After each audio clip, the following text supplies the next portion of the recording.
hal yang berbeda satu sama lain. Interdisipliner, ada multidisipliner. Kalau kamu baca bukunya Weigel bab 3, dia sudah bahas tentang apa itu konseptualisasi masalah penelitian.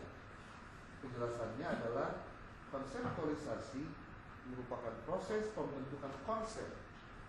Pembentukan konsep yang berikut ditolak pada gejala-gejala pengamatan. Ingat, gejala-gejala pengamatan. Jadi di sini ada konsep, ada gejala pengamatan.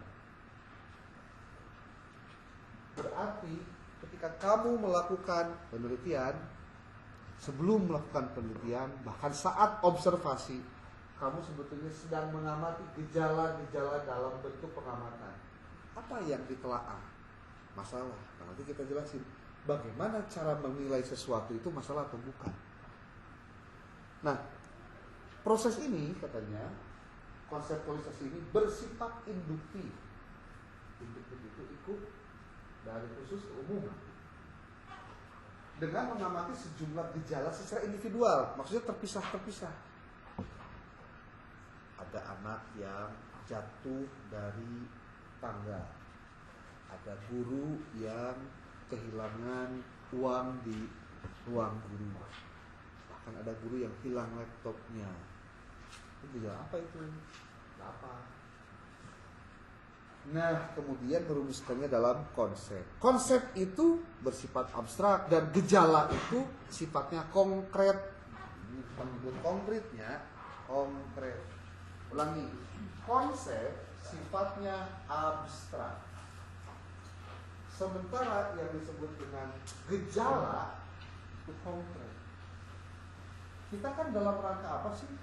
Konseptualisasi, mengarahkan pada konsep. Jadi sifatnya diabstrakkan sebenarnya nama.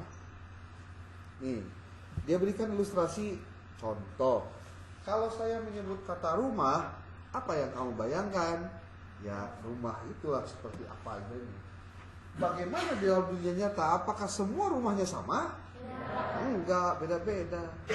Nah, lihat nih, konsep itu ada dalam tataran teoretis.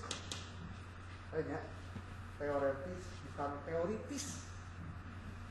Ya, menang bebenangan kita. J konkret. Lain. Terus kenal? Teoritis. Itu salah tulisnya. Lu benernya teoretis.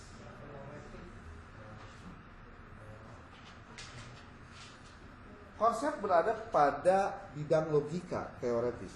Sedangkan gejala ada dalam dunia empiris, faktual. Memberikan konsep pada gejala itulah yang disebut dengan konseptualisasi. Memberikan konsep pada gejala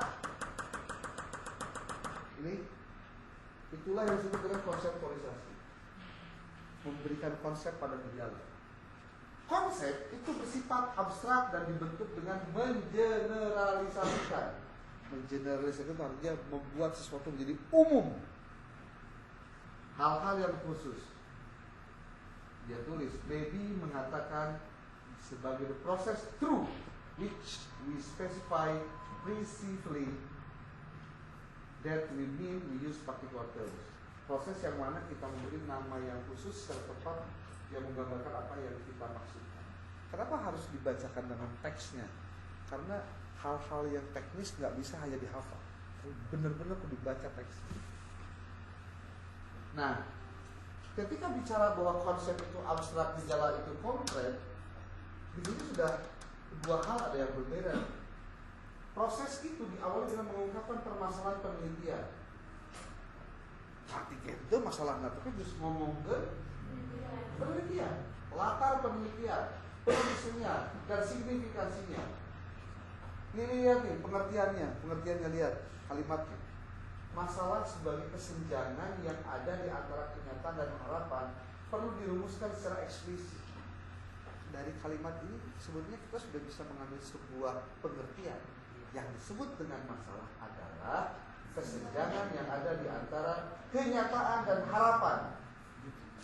Itu kayak gini kesenjangan sudah. Gap itu kayak gini. Pernah dijelasin kemarinnya? Ini ada orang di sebelah kanan, ini ada orang di sebelah kiri. Ini mau loncat ke sini, ini loncat ke sini. Ketika ada jurang ini, dia lagi ada kesenjangan, ada gap. Gimana cara supaya ada solusinya? Yang perlu digambarkan. Gap pun itu sering disebut dengan puzzles yang hilang. Jadi kalau kamu bikin puzzles, terus ada yang hilang di situ, kamu bisa melakukan riset. Riset itu sesuatu yang belum dilakukan orang.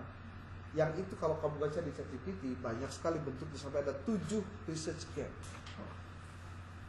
Bisa gapnya dalam metode, gapnya dalam variabel, gapnya dalam banyak.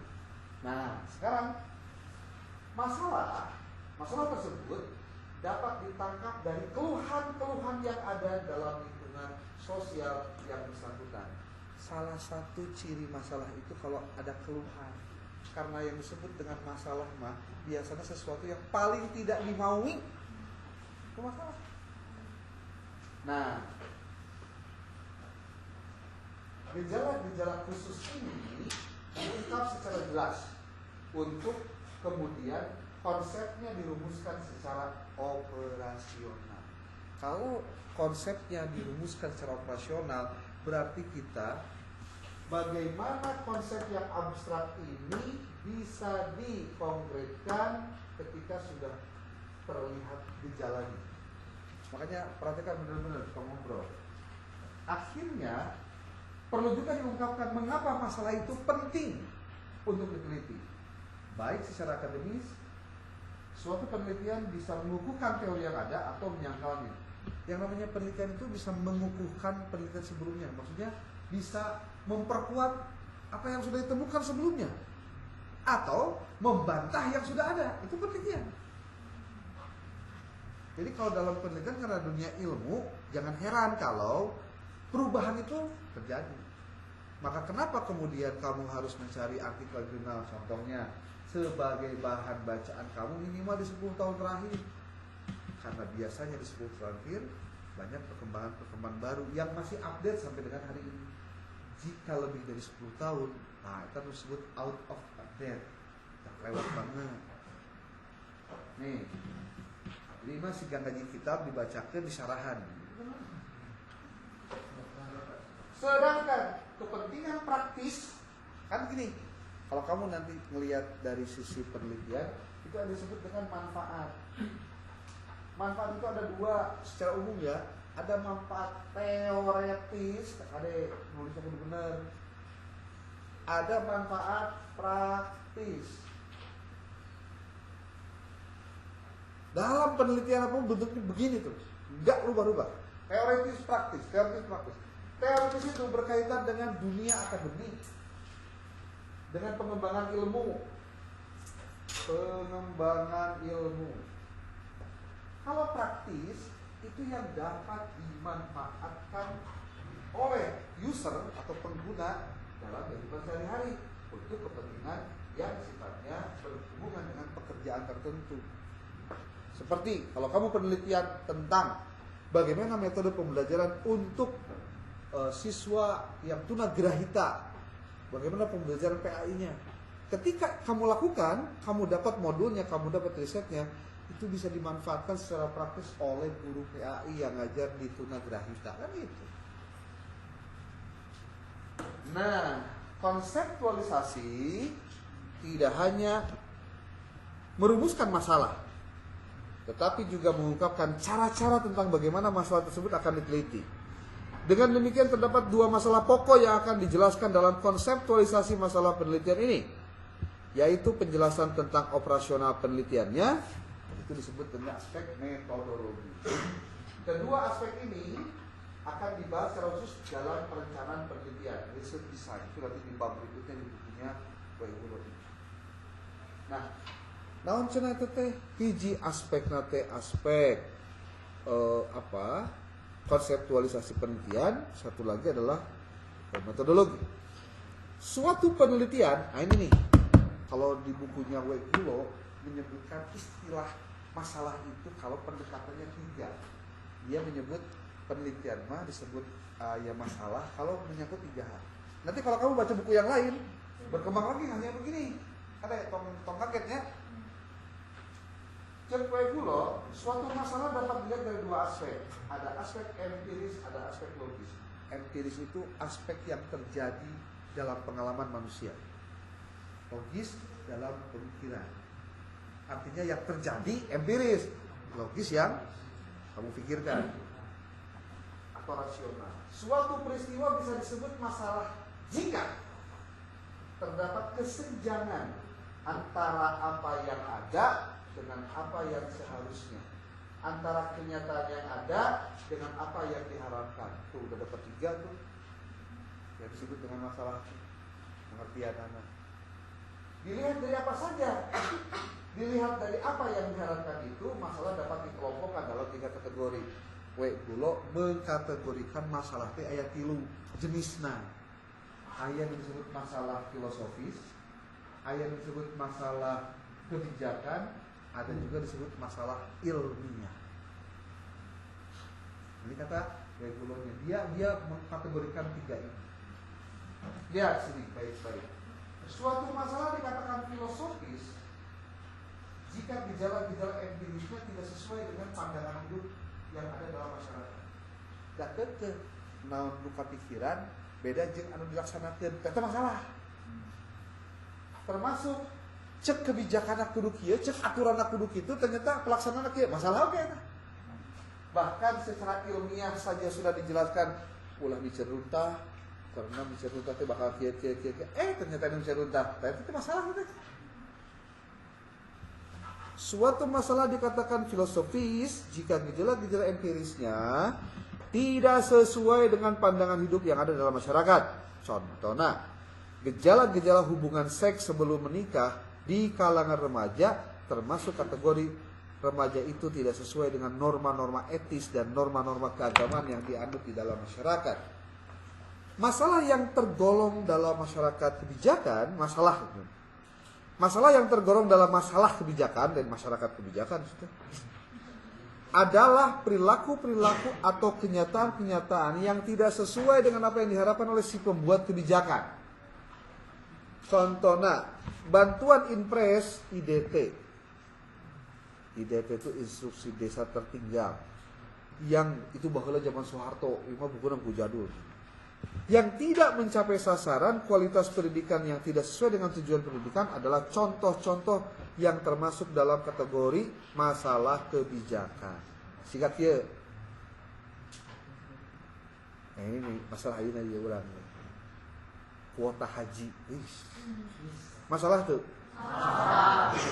Ya masalah lah. Masalah lagi lain masalah leutik, masalah gede karena bertentangan dengan peraturan. Peraturan undang-undang geus aya, kuota haji itu kudu kumaha. Dan Menteri Agama nyieun deui aturan yang aturannya bertolak belakang dengan aturan undang-undang. Ya pastilah masalah. Eta mah hayang duit doang. Karena dijual ternyata si kuota teh ka saha? Ka travel.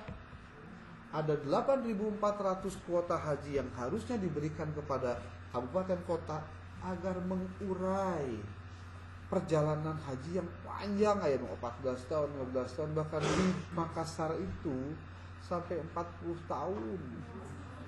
Coba tanya deh di salah. Jadi lamun ayeuna lahir kudu buru-buru di kuotaan, dibayar. Mun hayang urangkan 40 tahun yang akan datang. Kunaon make bisa gitu, Pak? Ya banyak faktor, salah satunya mungkin animo masyarakat buat ibadah tinggi.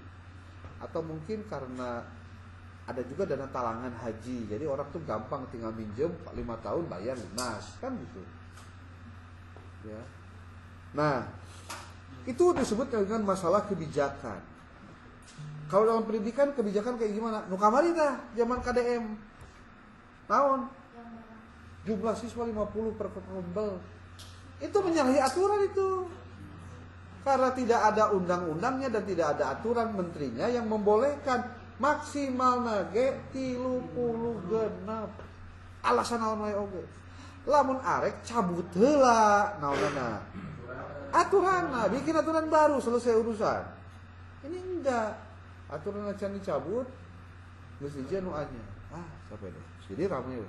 Nu kitu teh PBS. Ya, naon PBS? Ibang musuh.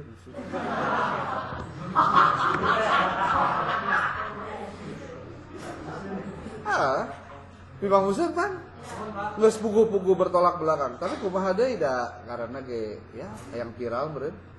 Nah ini, lihat.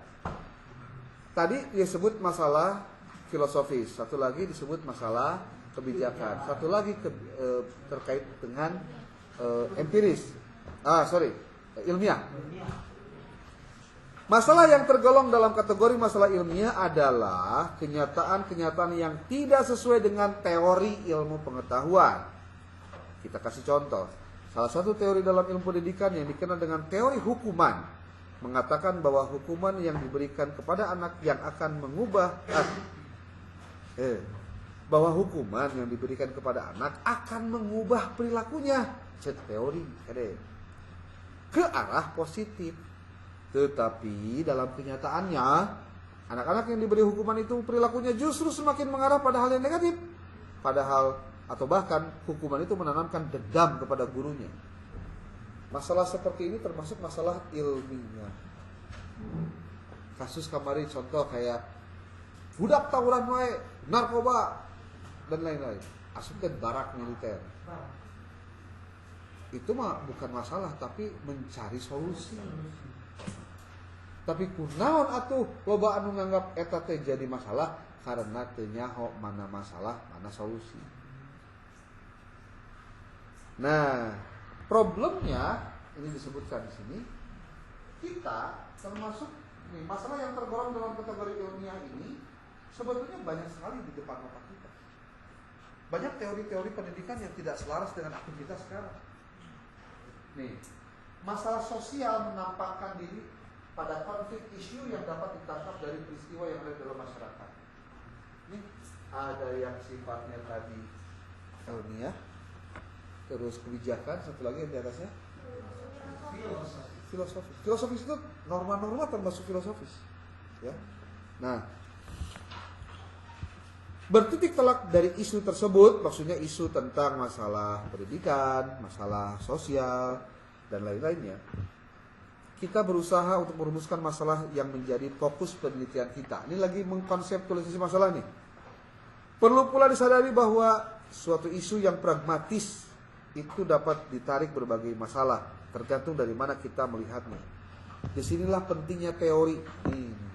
Pentingnya teori.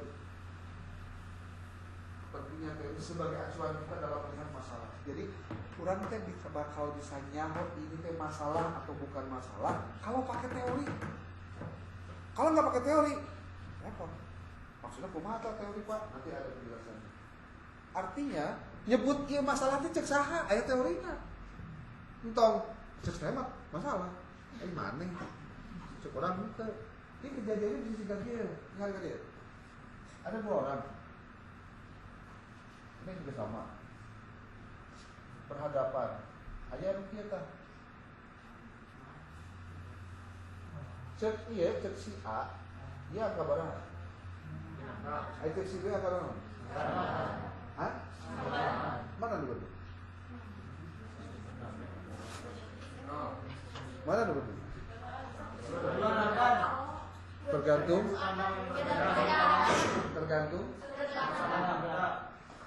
sudut pandang, tergantung perspektif, tergantung angle-nya di mana.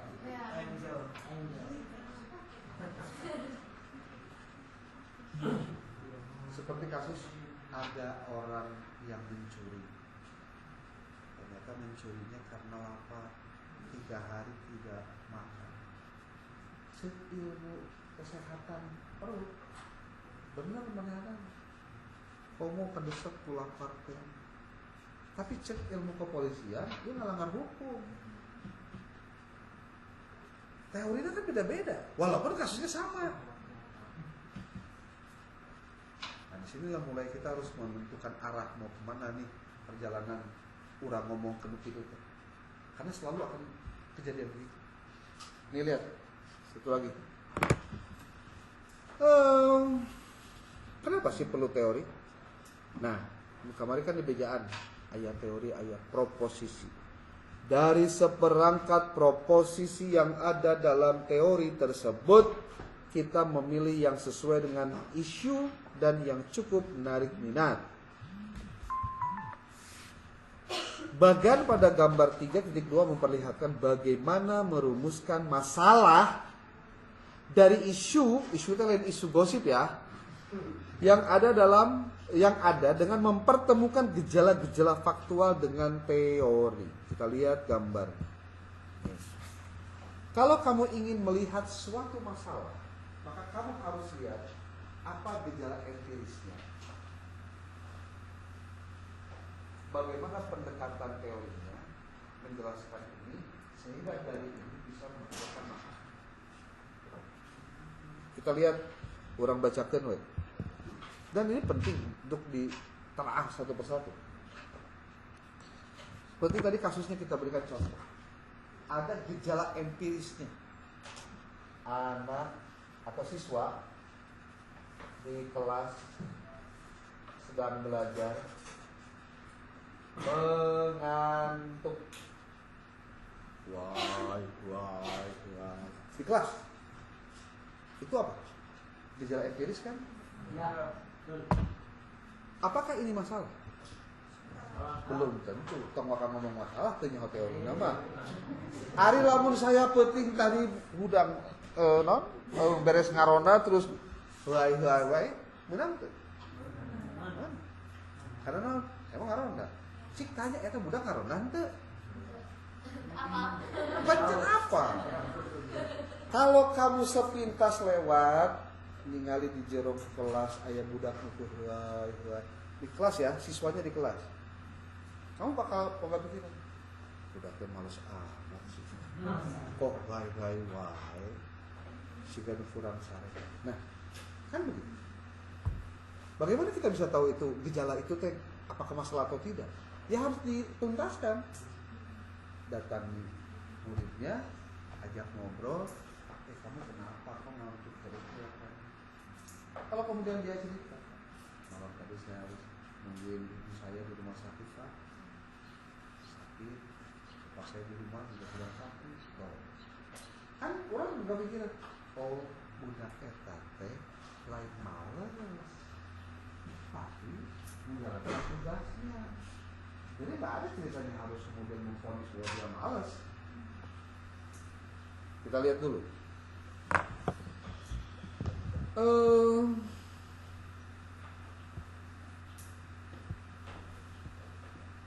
Nah, pentingnya kita membaca sumber-sumber itu ya tadi supaya memperjelas latar belakangnya. Perlu dijajaki pula berbagai penelitian yang pernah dilakukan menyangkut masalah tersebut. Cok tanya, kira-kira pengalaman maneh ketemu jeung anu teu aya wae teh kunaon sih sababna? Aya budak teh anu kurang dahar gaya wae teh. Aya budak anu sarena loba teuing eta. Aya budak anu memang harus menunggu ibunya atau dia harus ngaronda lah atau apa yang pekerjaannya larut malam akhirnya dia ngantuk. Nah, dari semua pilihan tadi mana yang untuk tepat untuk kasus yang tadi? Kan kita tinggal cross check aja gitu. Nah, pertanyaan yang kedua adalah apa masalahnya? Tadi mah ngobrolkeun teh. Naon sebutna teh? Nih. Apa isu yang pragmatisnya? Yang kedua mah adalah apa masalahnya? Untuk menjawab pertanyaan kedua ini dilakukan penjajakan di sekitar lokasi penelitian. Dan dari penjajakan ini kita mengungkapkan gejala-gejala khusus dari setiap individu yang bermasalah dengan metode induksi. Induksi ini khusus. Maka pertanyaan yang perlu diajukan adalah mengapa mutu pendidikan di lembaga-lembaga pendidikan makin merosot? Mengapa mutu lulusan perguruan tinggi di wilayah X sukar mendapat pekerjaan? Apa kesulitan guru muda dalam melaksanakan profesinya sebagai guru di kelas? Itu ketika mengungkapkan masalahnya. Penjelasan lebih lanjutnya ada tentang variabel, ada tentang bagaimana cara untuk mengukur variabel, apa itu variabel. Jadi ada di buku Nawawi Gulama langsung praktik. Beda dengan bukunya Muri Yusuf, dia ngejelaskan detail hiji-hiji. Kalau untuk yang bukunya Schwarzenegger itu juga ada beberapa bagian yang dia tampilkan langsung pada masalahnya, ada yang dia berteori dulu untuk menjelaskan uraiannya. Nah, itu dulu sebelum masuk ke yang lain. Ada yang mau sampaikan? Jadi untuk mendapatkan masalah, hakikatnya adalah kamu harus mengetahui apakah sesuatu gejala empiris itu berkaitan dengan teori tertentu atau tidak. Kalau tidak, berarti dia bukan masalah. Kunaon Pak kudu ngabahas tentang masalah penelitian, ya udah mungkin. Yang namanya kita mau belajar pasti harus tahu dulu apa fokusnya. Ulah kejadian siga guru ngajak ka murid-muridna, "Barudak, urang kaleuweung." Bade naon Pak? Urang moro gajah. Gajah teh nu kumaha Pak? Pokona nu gede eta gajah. Ieu caritana teh nyaho gajah teh nu kumaha. Kebayang teh lamun instruksinya hanya sebatas pokona urang kaleuweung moro gajah. Gajah teh nu kumaha? Nu gede. Tah eueuh nu gede di leuweung kecuali gajah. Berarti itu instruksinya teh jelas, masalahnya teh nyaho. Apa yang terjadi kemudian? Sangat mungkin nanti siswa ketika dia dapatkan beruang, wah gede ya gajah. Nah ini kasus-kasus orang ketika belajar metodologi penelitian, bikin skripsi, yang bukan masalah dijadikan masalah, benar-benar masalah diabaikan. Kan PBS gitu teh. Ya, hati-hati. Ada pertanyaan?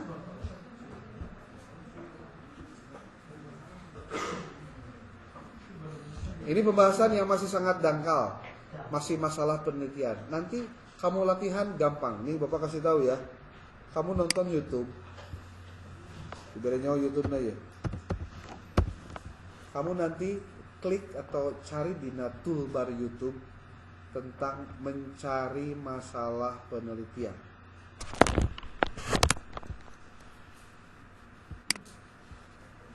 Mencari novelty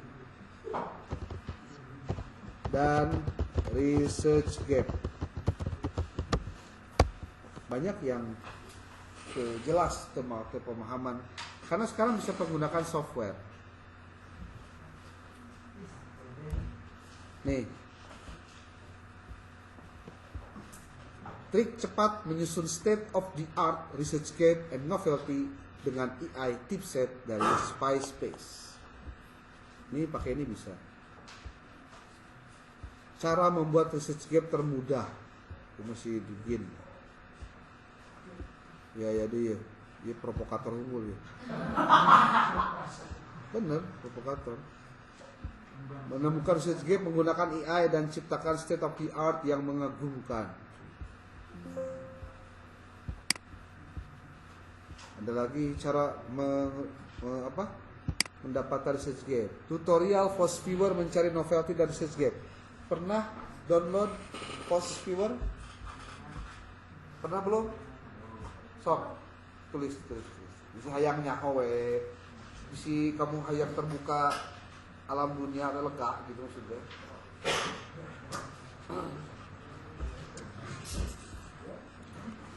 Ada yang disebut dengan Fosviewer. Ini Fosviewer. Itu tujuannya adalah salah satunya untuk mencari artikel dan nanti bisa diintegrasikan dengan Publish or Perish. Publish or Perish sudah ya? Oke, sekarang Fosviewer. Fosviewernya kamu download, terus diinstalin. Oke, kudu install Java kalau tidak salah. Nanti kamu dengan menggunakan Fosviewer bisa tahu riset ini sudah banyak yang meneliti atau belum. Dengan tandanya ada yang hijau, ada yang biru, ada yang merah.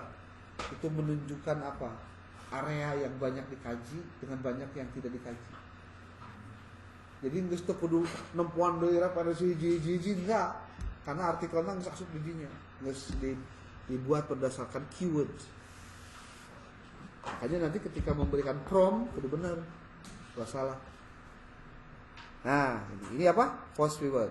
Nanti Fosviewer dengan Publish or Perish itu bisa patungan, bisa bersatu. Nih, Ada 7 research gaps mencari gap penelitian. Setiap penelitian itu hakikatnya mencari research gap, mencari gap. Gap itu yang akan dikembangkan menjadi bahasan tulisan. Makanya kalau kamu pada saat proposal skripsi nanti semester 2, 7 ya, kamu harus pastikan bahwa kamu punya novelty dengan research gap penelitian yang bisa dipertanggungjawabkan. Top. 3 tips temukan research gap tuh. Temukan ide dan novelty penelitian dengan Open Knowledge Maps. Kan sudah pernah. Open Knowledge Maps salah satu tool AI berupa web yang isinya itu bisa memberikan gambaran tentang mana penelitian yang terdahulu, mana yang sebelumnya, kemudian seberapa banyak mensitasi dari si ini dan terus ketahuan kayak gitu. Udahlah, baca data, nonton, kopi hiji, first viewer 2, hah? openknowledgemaps.org. Oke, itu saja dulu untuk hari ini. Sudah 17 lebih 11 menit. Berarti lebih